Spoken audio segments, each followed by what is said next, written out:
अस्सलाम वालेकुम वरहमतुल्लाहि वबरकातुहू। आज हम असनाफ़ अदम में किते की बात करेंगे। सबसे पहले इसकी तारीफ़ आनी चाहिए। किते के लुग़वी मानी है टुकड़ा, लेकिन इस्लाम में दो या दो से ज़्यादा शेरों में से कोई मज़मून मुसलसल बयान किया जाए उसे किता कहते हैं। इसके पहले शेर में अमूमन काफ़िया नहीं होता।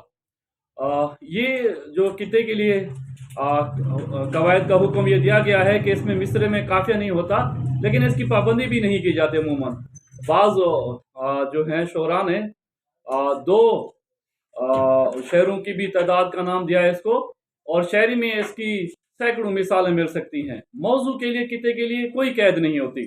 इश्क व मोहब्बत के जज्बात के अलावा इसमें ज़िंदगी के महज़बी, सियासी, माशरती और कई मसाइल जो हैं हमारी ज़िंदगी में जो आ सकते हैं वो भी ज़ेर बहस लाए जा सकते हैं।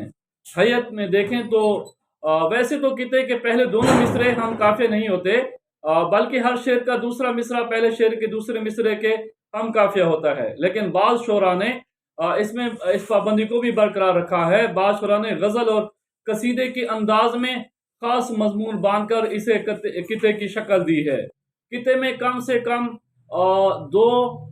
दो या दो से ज़्यादा और ज़्यादा से ज़्यादा 150 अशार हो सकते हैं।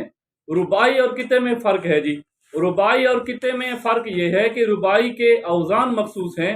अगर इन मखसूस औज़ान के सिवा किसी और वज़न में 4 मिसरों का पाबंद किया जाए तो इसे किता समझना चाहिए।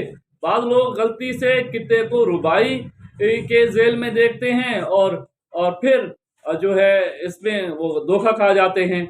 इंशाल्लाह फिर नेक्स्ट वीडियो में फिर मिलेंगे। अस्सलाम वालेकुम।